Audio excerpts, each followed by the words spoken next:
Viewers and subscribers, welcome back to Beating the Press podcast. I am your host, Rafa. Now, joining me this evening to preview the big matches coming up on the weekend, we have returning to the platform, Sir Cole. Good evening, viewers and subscribers. We also have Leon. Good evening, viewers and subscribers. Gentlemen, welcome. We're going to be looking at the two big games, Chelsea versus Aston Villa, and of course, the London Derby, the North London Derby. Arsenal taking on Spurs. Sir Cole, sorry about the loss in the week, Bayern, Man U not looking good at this time.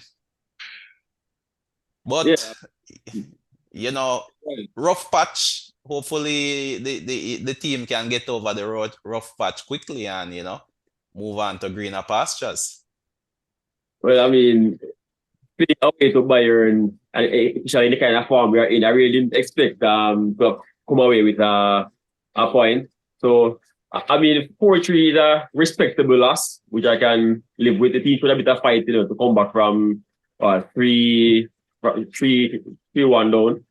So, I think we have a lot of room to improve, but Ten Hag can do it, I think.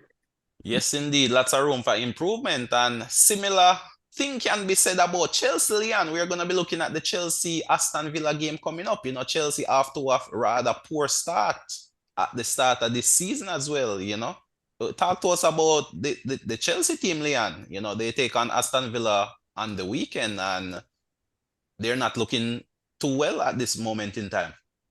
I just said Chelsea rough start, but for me, I think Poch has a big job on his hand. I think he got the size of the squad down a little bit, so it's all about getting those players that he has now to work well together and to just gel a little bit. I think the results are poor, but I think their style of play is promising. I would say there's a little bit of hope there for Chelsea fans. I think I was listening to his one of his what would you call it? One of his pre-match press conferences, and he said that they didn't they didn't deserve to lose as many matches as they did. That they deserve at least a point from each game. And I said from the few that I watched, he probably has a point. They're playing well. They're just not putting the ball in the back of the net, so to speak. So I think that's one of the major problem Chelsea has, and to get those big money signings performing, because I think Caicedo has had a shaky start. I think we haven't seen anything from Modric right now. I think their bargain buy for the summer was that striker, Nicholas Williams. I think he looks very promising, and I think he's worth the money, 30 million. You can't go wrong with those signings. And Enzo, we know his quality as well. So it's all about getting them to gel together for Poch, and Aston Villa will be a big test for them this weekend. Yeah, the question, Sir Cole, is can Chelsea get across Aston Villa? Aston Villa not playing badly at all. And even though they picked up a loss today in the Europa Conference League, in the EPL, they are a team on the rise. So can Chelsea get something from this game, Sir Cole? I think they can. Truth be told, so who can Aston Villa? So it's not it's free to say, okay, it's Chelsea so our favorite. I think the result can go either way. As Leon said, Chelsea had a lot of moving parts, a lot of new moving parts. Aston Villa, a bit more stable, having Emery from last year and, one or two new players. But on a given day, I think either team can pull it off. It's a matter of which team gets it together on the day. So from a tactical point of view, though, Leon, are you expecting the usual Chelsea setup currently? We saw where Pochettino dropped the likes of the England international Chilwell for the last game, and that came as a surprise to many. Can we expect Chilwell to be reinstated, or will he go with the team which drew 0-0 with Bournemouth? It depends. Who started for him in his place? I can't remember. Colwell. Colwell started, and we had Modric started on that wing also, right? Exactly. I think what Pochettino was thinking is having a more conservative left back there, and you get more of the threat down the wing from Modric. Right. Yeah, normally when Chilwell starts, he's normally playing as the left winger up there. So, and he hasn't been delivering any end product at this moment. But Modric didn't pull up any trees either. Yeah, the same could be said of Modric since his signing. I mean, the end product is totally missing. It's almost as if Arsenal pull the wool over Chelsea's eyes and trick them into that signing. Naturally, you get a player that costs so much, Rafa. If you don't hit the ground running at that club, you're in big trouble because most of the eyes will be on you, especially with Mudryk and his saga of going to Arsenal and then changing his mind, going to Chelsea. So he didn't hit the ground running, and he hasn't gotten a stable or a good run in the team as yet. Indeed, And I, you know. I think for this match, I think he'll probably go with Mudryk and Colwill again, because if you look on that Aston Villa right hand side, they have Diaby down there, they have Leon Bailey. So most of their attacking threat will be focused on the wings, and so to go with a more conservative centre back there to stop some of the Aston Villa wingers, I think it could be a good tactic for Pochettino. Yeah, that could definitely be the tactical approach that Pochettino utilized. But of course, Emery should be coming with tactics of his own. In the last couple of games, we see where he is now partnering Diaby up there with Watkins. Watkins is still looking to get off the mark in the league, even though, quality chances has been presented to him. Almost similar to Nicholas Jackson, the Chelsea striker. Both forwards have been presented with good goal scoring opportunities, but both forwards are currently misfiring. And it also seems as if Leon Bailey is now out of favor with Emery. We spoke about this in the preseason, where the signing of Diaby and also the signing of Zaniola seemed to have sidelined Bailey, and he seemed to be now playing second fiddle to those wingers. He started in the Europa Conference League today and played the full 90 minutes. So, I mean, logical thinking would suggest that he's not going to start come the weekend. you know, it will likely be Diaby and Watkins up front, and maybe Zinola on the left hand flank. So, I'm not sure what's going on in the Aston Villa camp. Leon Bailey days may be numbered. What say you, Sir Cole? I mean, your reading up the scenario is pretty much spot on, I think. I don't think Bailey has had the impact that would have expected from with his big move coming from Germany. Mind you, on his day, he can put in a good performance. One of those good performances came, I think, in his first season when he came on that sub for 20 minutes and got man of the match, which is really unheard of. Yeah, I believe in that game he got a goal and an assist. And they came off injured. Right. On his day, he can get the job done, just that it hasn't been coming off for him recently. Yeah, it's possible that he could even come off the bench in this game and have a serious impact. Oftentimes we see in the EPL now where an excess amount of extra time is now added. So even a player coming on at the 60-minute mark, he may very well get a full 45 under his belt. So substitutions are now playing a critical role when it comes to these matches, and that should not be understated. So Bailey could yet play a crucial role coming off the bench, but I figure Emery will go with his tried and tested setup. They've been having some injury issues, especially in the defensive third. Mings is out for the season. Carlos has picked up a hamstring injury, I believe. So it's almost as if the back four seem to pick themselves at this point in time. Paul Torres, Cash, and Dine should be locking it up around the back line there and the usual midfield trio. I believe Tielemans is pushing for a start, but again, he seemed to be playing second fiddle since his move from Leicester to the likes of David Luiz and Camara. So Tielemans seemed to not be able to break into this starting 11. And this comes as a surprise to me because I know Tielemans is a fairly technical player, but Actually, he doesn't seem to be in favor with Emery, as a regular starter. He comes on in the Europa Conference League or as an impact sub, but not your regular starter. So this game should be a tight affair. But Leon, what says you in terms of the scoreline and the result? I mean, for me, it's a hard game to predict. As Mr. Cole said, it can go either way. So I'll think about Chelsea at home. I would say probably a 1-1 draw. I would say for Chelsea right now. I think both, as you said, both strikers are finding it hard to find the back of the net. I think Watkins has a couple of assists, so prop he's been playing as more of a link-up man for Diaby. Diaby is the man on form for Aston Villa. So, and I think both teams can be scored, and we know that Emery loves his high line. And starting with Mudryk and Nicholas Jackson up there, there's a lot of explosive forwards for Chelsea. So I think it could be a 1-1 draw for this match. Yeah, possibly a Sterling up front there as well, running on to some possible through balls, by maybe a Enzo in the midfield there. But Sir Cole, what says you? How do you see this one playing out, and what's the final result you are predicting for this one? Pretty much I see both teams scoring, possibly both teams scoring multiple times. I don't think any team will go in, to play a low block, to play, sit and counter. Both teams, I think, should be on the front foot. Mm. I think a 2-2 draw or possibly a 3-2 either way, but both teams, I think, should score twice. You seem to be approaching this one fairly conservative, Sir Cole.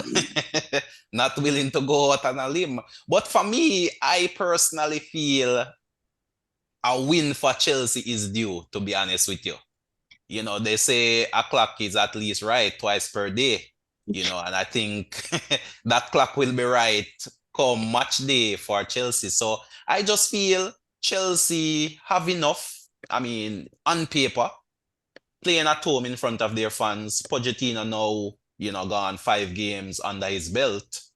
I just feel Chelsea is now due for a win, and I feel this win may very well come against Aston Villa, especially after their exploits in Europe, and now, having to balance Europe and the EPL. So for me, I'm going to go with a Chelsea win. As to a scoreline, I'm thinking maybe a tight 2-1 victory for Chelsea. But that's how I see it. Let's see how things played out. I called it spot on for that Brighton Manchester United game last week. Down to the T, down to the very correct score. So viewers and subscribers, if you're a betting person, I'm on fire right now, so you know what to do. But we move circle, and we move to North London, the big game. The one I'm sure everyone will be locked into watching, and that one is Arsenal versus Spurs, two of the most informed teams in the league currently, vying right up there at the top of the table. Sir Cole, talk to us about that one. How do you see that game? As you said, both teams are in form. Arsenal has been looking in very good nick, winning 4-0 in the Champions League yesterday. They showed a lot of pace and purpose up front. Spurs, on the other hand, I think tactically are getting things well. Man, they started a bit shaky last week, having to come from behind late in the game to get the 3 points. However, still 3 points gained. I think it should be another tight tactical affair. I think both teams have it in them to score. However, I see Arsenal coming out the winners in this one. Arsenal the winners. Leon, what says you? How do you see this one panning out? As you said, a very interesting matchup. I think both teams, as you guys said, in form.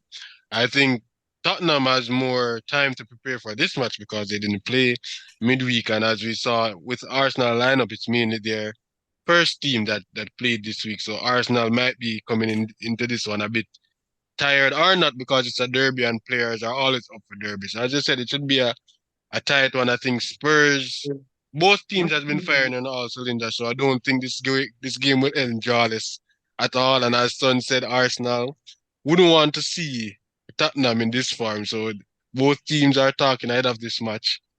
And I think it should be an interesting match for sure. A tactical battle. I don't think both teams will be playing on the back foot. Probably for Arsenal. Arsenal will want to start out a much more threatening team because they're playing at home. So probably Spurs start this match a little bit more conservative and they work their way into this game. So I think it should be an interesting match, Rafa, for sure. Yeah, I mean, North London derbies are always very tight, very combative, I must say. Shaka usually picks up his regular red card, you know, but there's no Shaka there this time around. It's no the Rice show, Declan Rice in the middle right there along with Odegaard, and I would think Vieira might get the start again over Kai Havertz. It seems as if Chelsea reverse the favor. Arsenal gave them the dud of Modric. And now, Chelsea passed on Kai back to them in return. Both players not playing anywhere near the sort of potential which demanded such excessive transfer fees. And Kai started the season for Arsenal in the starting 11. Now, for the last couple of games, he's been occupying the bench. Curious enough, I also saw where Arteta dropped the England international goalkeeper Ramsdale and brought in Rhea. Sir Cole, what's your take on that? I mean, Ramsdale had a tremendous impact on this team last season, brought them so close to winning the title. And all of a sudden, he's now out of the 11, out in the cold.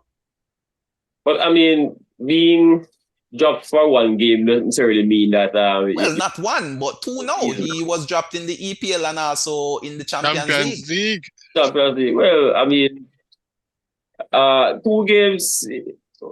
I am yet to decide if it's a trend or not. Both times when I goalkeeper gets the nod, it's for both times for the season. Both times Right. change the goalkeeper that often. However, but maybe for some reason he felt it necessary to have done so. Haven't heard of any injury or so. Man, it's a strange one, but as a coach, sometimes outside looking in makes it difficult to really assess. But it can happen. Yeah, it's a rather ruthless move, especially with the Euros looming and Ramsdale definitely in the mix of becoming the England number one. I mean, now that he's now occupying the bench, that dream may turn into a nightmare. And, But however, he may push for a move in January. Not to cut, but we have seen other players who are starting for the clubs being called up by South. That's still good. I tell you, these England managers, they're calling up players who aren't even playing any football at all. But yeah, this game is going to be an interesting one, especially I'm looking forward to the Arsenal team selection, especially in the goalkeeper position. Of course, Spurs have definitely been gelling under this new coach. He has changed the system. No longer is Kane available, and we saw some positional changes as well, where Son now is playing through the middle. So tactically, this team and Madison, of course, playing that number 10 role, and who has been over the last 5 games, I would say, the player of the season thus far. He has really been playing some tremendous football in that attacking role. I mean, it can't go without mentioning that. And he got the call up for England as well. So this one is gonna be tight. This Just one is definitely gonna be tight. Just to comment on that, I think last year going into the World Cup, it was very unfortunate for Madison to have gotten injured. I think going into the World Cup, he was probably the most unformed English player for sure. And the injury, I think, really hurt England a bit. Madison, when he's unsung, I think it's probably the best English number 10 that we have available. I think he's a really class player, and I'm happy that he has gone to a team where he can start consistently and really showcase his talent on a high level, both in the EPL and in the Champions League. And I think he will actually stake his claim as the premier number 10 for England based on his performances so far for Spurs. So quick question for you, Sir Cole. Madison or Odegaard, which one are you taking? Right now, I go with Madison. Indeed, because they are going to be facing each other head to head, both play similar like roles for their respective teams. So it's going to be a very tight competitive battle. Leon, we also see the rise or the resurgence of Bissouma. that Brighton player which was signed under Conte, who, shockingly was not given much game time under Conte, but he seemed to have been experiencing a renaissance under this new coach. Can you elaborate further on that, Leon? And actually, we all knew the talent that Bissouma had before joining Tottenham. I think it's very strange, as you said, why Conte would have bought him and didn't give him much game time. And even if he got him game time, it would be like subbed early, and it definitely didn't see the talent of Bissouma last year because he also had injury concern. But this Bissouma looks like the old Bissouma of old.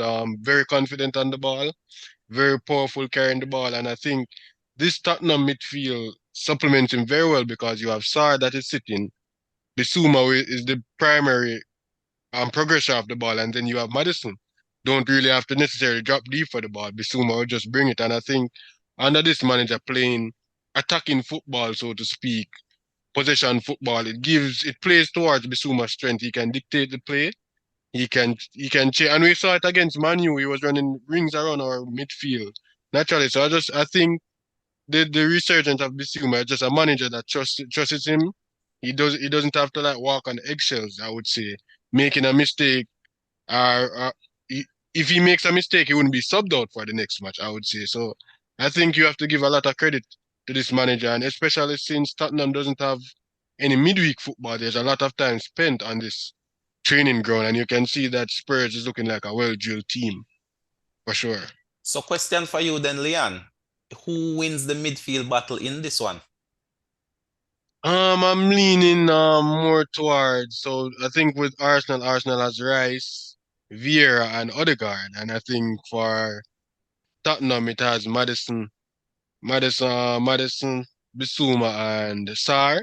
I would say for this midfield battle, it depends on the starting. I would go with Arsenal for sure, because I think the key thing with Arsenal is that you will have different players joining in and out of the midfield. You'd have Zivchenko joining in the midfield. I'm not sure if he starts last match. I'm not sure. I didn't watch. Yes, yeah, he was the starter there in the last fixture as well. It's back to the usual Arsenal Just set backline, up. Leon.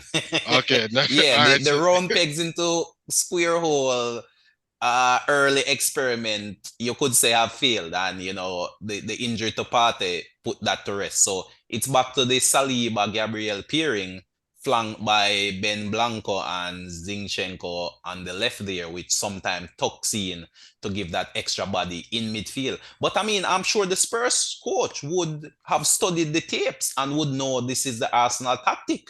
So I'm sure he should have some sort of counter for that. I mean, by now the whole league knows how Arsenal plays, and to me, since the start of this season, games have become much more competitive. Arsenal are no longer rolling over teams as they did last season, and to me, that is because teams have been studying them and have somewhat found a formula to nullify some of their gameplay. So they're finding it a bit more difficult to break teams down and carve out results. But so far they've been getting the results. Maybe not necessarily the performances in the league, but the results are there. For me, Spurs have been getting the results, and also I would say the performances. And in that last fixture against Sheffield, late equalizer and late winning goal, Richarlison coming off the bench and playing a key role in that comeback. But for me, I think he will start on the bench again in this one, and Son will continue up front. But of course, as I mentioned, subs in this EPL season are playing a key role in games, especially due to the fact that an excess of extra time is now being added. And, there has been a push towards cutting down on time wasting. But Sir Cole, in terms of how you see this one playing out and your final result, tell us. Seeing Arsenal and seeing the kind of football they are playing when they're unsung, they are a very difficult team to stop. I'm going with Arsenal. This one, I'm taking it Arsenal 2-1. Arsenal 2-1. What says Julian? I think I'll go the opposite this time. I think I'm just feeling something there with Spurs. This matchup. I know it's Arsenal home. I know it's Arsenal is on form, but both teams are on form. And I think the extra time that Spurs had to prepare for this match could be key. So I'd go with a Spurs 2-1. I think it could go either way, to be honest, but I'm feeling a Spurs victory here. Interesting call there. So one man calling Arsenal, the other man calling Spurs. Well, viewers and subscribers, Draw. I have to do the right thing. I sit on the fence. I have to do the right thing. The only result for me to call is a draw. So I'm gonna go, but I'm gonna call a 2-2 draw. That's it. Yeah, I think this game is gonna be filled with goals. Both teams defensively have looked rather shaky, and I feel, enough firepower is in both teams. But I'm gonna go down the middle with this one. I'm gonna sit on the fence with this one and call this one a 2-2 draw. But any final thoughts, gents, for the season? Sir Cole, I'll start with you. Any final thoughts in terms of this week's action coming up? This is game week 6. Still early in the season, the table beginning to take shape. Man U at the wrong end of the fixtures so far. We don't in the list. Got to scroll to find them. Mind you, things can change, and I am optimistic that things will change. Up top, I'm still thinking the usual suspects, Man City and Arsenal to be the top 2 teams. We got it come the end of the season. Good start as well by Liverpool. Taking shape, I am looking forward to enjoy a good weekend of football. Yes, indeed. A very exciting weekend of football coming up, definitely. Both on Saturday and Sunday. The calendar is filled with games. Leon, what says you? How do you see this weekend panning out? For me, I would just go back on the take on this Ramsdale situation. I think it's a very bold decision for Arteta. And I remember we were talking off here that some decision that the coaches make depends on the results they're getting. Indeed. And if Arsenal starts to slip up because of this goalkeeping changes, it could be a major blunder on Arsenal part. Because I saw the transfer of, I'm saying that no coach will bring in a keeper to fight for starting positions. There's Yeah, normally and no always keeper who is starting also is gonna go to sit on the bench. Why would Raya trade a starting position at Brentford, which is a decent enough team, to go and sit at the bench at Arsenal? It would make logically no sense, both for the player as well as for the club. and he turned down Brighton, a Bayern move for this Arsenal side. So I think Arteta told him that this spot is here up for the grabs, and I think Arteta mentioned in a press conference that when he just got the Arsenal job, he was a bit naive because he wanted to change the goalkeeper, like in the match, but because it's not really a change that most coaches would do, he didn't do it, and it led to a negative result. So I guess this is him being more bold, and I think what's the keeper name again? The new Raya? Raya? Yeah, I think Raya hasn't set a foot wrong since he got the starting spot. So it'd be unfair to just drop him for Ramsdale again. And so I think with goalkeepers, momentum has a lot to do with it. And Ramsdale made a few mistakes early, and I know Raya has a spot. So I think naturally Ramsdale just has to wait his turn again. Yeah, 2 games, 2 clean sheets, and things are looking up. But as you say, the proof of the pudding is in the eating. So let's see how this one will play out going forward. But I'll be definitely taking a keen look at that starting 11, especially who is in the goal, because I was concerned when I saw earlier in the season Gabriel being benched. And Partey, let me not even go back there, viewers and subscribers. But we move, and viewers and subscribers, there you have it. That's our preview of the weekend's action coming up. Please remember to continue to share, and of course, if you haven't subscribed as yet, hit that subscription bell. But until next time, just like to thank Sir Cole and Leon as well for coming on board and sharing their thoughts and their opinions.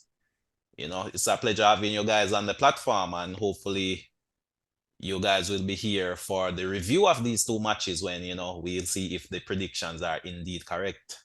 Sure. But until next time, this is Rafa signing off.